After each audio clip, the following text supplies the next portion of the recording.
जय हिंद दोस्तों।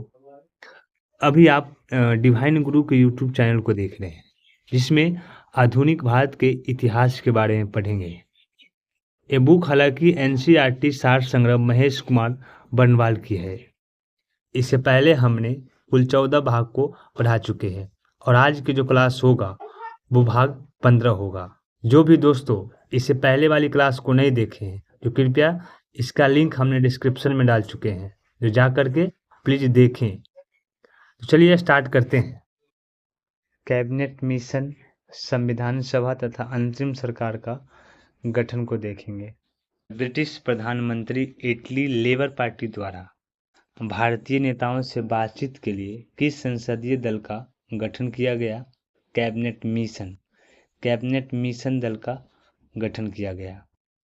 Cabinet mission कब भारत आया था? तो 24 मार्च 1946 ईस्वी को 24 मार्च 1946 ईस्वी को भारत आया था। कैबिनेट मिशन की अध्यक्षता ब्रिटेन में भारत मंत्री लॉर्ड पैथिक लॉरेंस द्वारा की गई तथा इसमें शामिल दो अन्य सदस्य थे। वो थे स्टैफोर्ड क्रिप्स तथा ए बी अलेक्जेंडर थे। कैबिनेट मिशन के भारत आगमन के समय कांग्रेस के अध्यक्ष कौन थे? मौलाना अबुल कलाम आज़ाद थे। मौलाना अबुल कलाम आज़ाद थे। कैबिनेट मिशन के आगमन के समय भारत का वायसराय कौन था? लॉर्ड बेवेल था। लॉर्ड बेवेल था।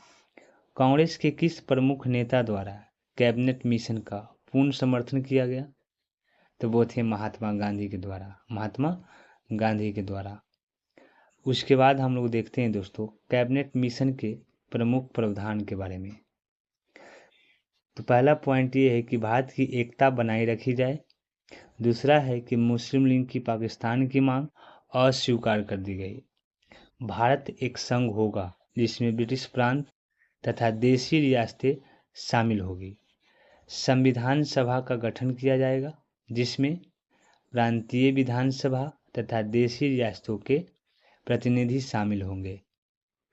कैबिनेट मिशन योजना को स्वीकार करके मुस्लिम लीग द्वारा प्रत्यक्ष कार्यवाही दिवस कब मनाया गया? तो 16 अगस्त 1946 ईस्वी को मनाया गया। 16 अगस्त 1946 ईस्वी को मनाया गया। प्रत्यक्ष कार्यवाही दिवस के दौरान हुए हिंसक घटनाओं को शांत कराने के लिए गांधी जी कहाँ गए थे? नोआखाली में गए थे, जो वर्तमान में बांग्लादेश में है। नोआखाली। नोआखाली में गांधी जी के विवेक एवं साहस को देखकर माउंटबेटन द्वारा उन्हें कौन सी उपाधि दी गई थी? तो वन मैन बाउंड्री फोर्स की उपाधि दी गई थी। वन मैन बाउंड्री फोर्स की उपाधि दी गई थी। वर्ष 1922 के कांग्रेस अधिवेशन में किसके द्वारा यह विचार प्रस्तुत किया गया कि भारतीय संविधान भारतीयों की इच्छानुसार ही होगी? तो वो थे महात्मा गांधी के द्वारा प्रस्तुत किया गया था। महात्मा गांधी के द्वारा। संविधान सभा के गठन का प्रावधान किस मिशन के अंतर्गत किया गया था? तो कैबिनेट मिशन के अंतर्गत किया गया था। कैबिनेट मिशन के अंतर्गत। अशफाक उल्लाह खां पहले मुस्लिम क्रांतिकारी थे जिन्हें स्वतंत्रता संघर्ष के दौरान फांसी दी गई थी। स्वतंत्रता संग्राम के दौरान फांसी दी गई थी किसको? अशफाक उल्लाह खां को। पहले मुस्लिम क्रांतिकारी थे। कैबिनेट मिशन योजना के अनुसार जुलाई 1946 में संविधान सभा के चुनाव हुए थे, जिनमें प्रांतों के लिए 296 सदस्यों के लिए ही ये चुनाव हुए। कांग्रेस के 208, मुस्लिम लीग के 73 तथा 15 अन्य दलों और स्वतंत्र उम्मीदवार निर्वाचित हुए थे। संविधान सभा का पहला जो सत्र हुआ था वो कब आयोजित किया गया था? तो 9 दिसंबर 1946 ईस्वी को। 9 दिसंबर 1946 ईस्वी को। उसके बाद 9 दिसंबर 1946 को संविधान सभा का किसे अस्थायी सदस्य चुना गया था? तो डॉक्टर सच्चिदानंद सिन्हा को। 9 दिसंबर 1946 ईस्वी को संविधान सभा का अस्थायी सदस्य चुना गया।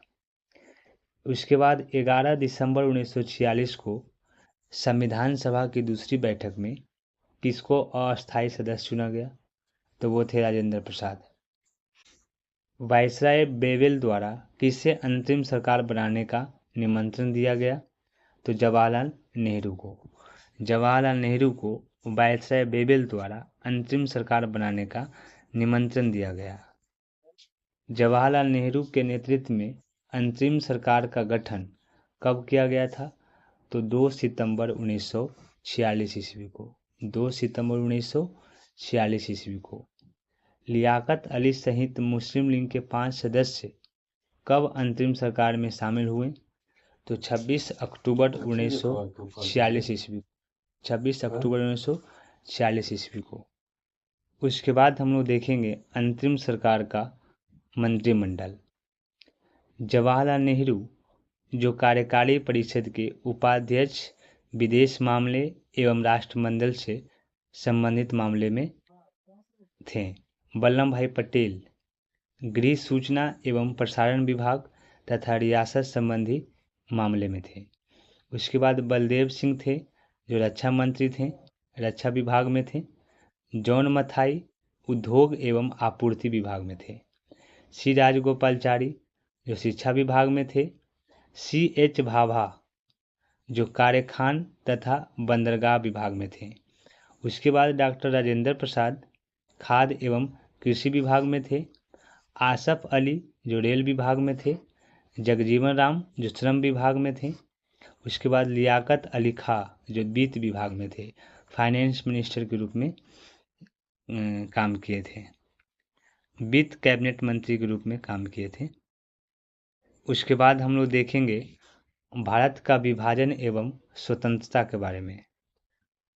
20 फरवरी 1947 को किस ब्रिटिश प्रधानमंत्री द्वारा जून 1948 से पहले भारत छोड़ने की घोषणा की गई? तो वो थे क्लेमेंट एटली द्वारा। क्लेमेंट एटली के द्वारा। क्लेमेंट एटली ने लॉर्ड बेवेल के स्थान पर किसे वायसराय नियुक्त किया? तो वो था लॉर्ड माउंट बेटन को। लॉर्ड माउंट बेटन को नियुक्त किया। माउंट बेटन द्वारा विभाजन के साथ सत्ता हस्तांतरण के लिए योजना कब प्रस्तुत की गई? तो 3 जून 1947 को। किस योजना को 3 जून योजना के नाम से भी जाना जाता है? माउंट बेटन योजना को। माउंट बेटन योजना को 3 जून योजना के नाम से भी जाना जाता है। उसके बाद हम लोग देखेंगे माउंट बेटन योजना के प्रमुख प्रावधान के बारे में। पंजाब और बंगाल में हिंदू मुसलमान बहुसंख्यक जिलों के प्रांतीय विधानसभा के सदस्य की अलग बैठक बुलाई जाए। उसके बाद उनके प्रतिनिधियों को यह निश्चय करना था कि प्रांत का विभाजन हो अथवा नहीं हो। उसके बाद था कि विभाजन होने की दशा में 2 डोमिनियन अर्थात भारत पाकिस्तान तथा 2 संविधान सभाओं का निर्माण किया जाएगा। उसके बाद था कि उत्तर पश्चिम सीमांत प्रांत तथा असम के सिलहट जिले में जनमत संग्रह द्वारा यह पता लगाया जाएगा कि वे भारत के किस विभाग के साथ रहना चाहते हैं अथवा नहीं रहना चाहते हैं। विभाजन के गतिरोध को दूर करने के लिए एक सीमा आयोग अर्थात बाउंड्री कमीशन का गठन किया जाएगा। उसके बाद है कि भारत विभाजन के संदर्भ में 1947 में नियुक्त सीमा आयोग की जो अध्यक्षता हुआ था वो किसने की थी? तो वो था सिरिल रेडक्लिफ ने किया था। कांग्रेस के किस अधिवेशन में भारत के विभाजन का प्रस्ताव स्वीकृत किया गया था? तो दिल्ली अधिवेशन में। कौन से अधिवेशन? दिल्ली अधिवेशन में किया गया था। भारत का विभाजन स्वीकार किए जाने के समय कांग्रेस का अध्यक्ष कौन था? जे.बी. कृपलानी था। जे.बी. कृपलानी था। वह कौन राष्ट्रवादी मुस्लिम नेता था जिसने विभाजन को कभी स्वीकार नहीं किया? तो खान अब्दुल गफ्फार खान ने। खान अब्दुल गफ्फार खान ने ऐसा राष्ट्रवादी मुस्लिम नेता थे जो विभाजन को कभी स्वीकार नहीं किए थे। माउंट बेटन ने भारत की आज़ादी के लिए डिकी बर्ड प्लान तैयार किया था, जिसे नेहरू ने यह कहते हुए अस्वीकार कर दिया था कि योजना भारत के बाल्कनीकरण को आमंत्रित करेगी। इसलिए इस योजना को बाल्कन प्लान भी कहा जाता है। बाल्कन प्लान भी कहा जाता है। गांधी जी की मृत्यु पे जवाहरलाल नेहरू ने कहा था कि हमारे जीवन से प्रकाश गायब हो गया है। जो गांधी जी की जो मृत्यु हुई थी वो 30 जनवरी 1948 ईस्वी को हुआ था।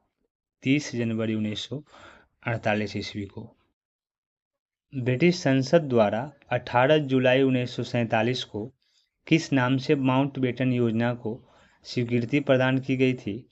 तो वो था भारतीय स्वतंत्रता अधिनियम 1947। उसके बाद हम लोग देखेंगे कि भारतीय स्वतंत्रता अधिनियम 1947 के जो प्रमुख प्रावधान हैं उसके बारे में।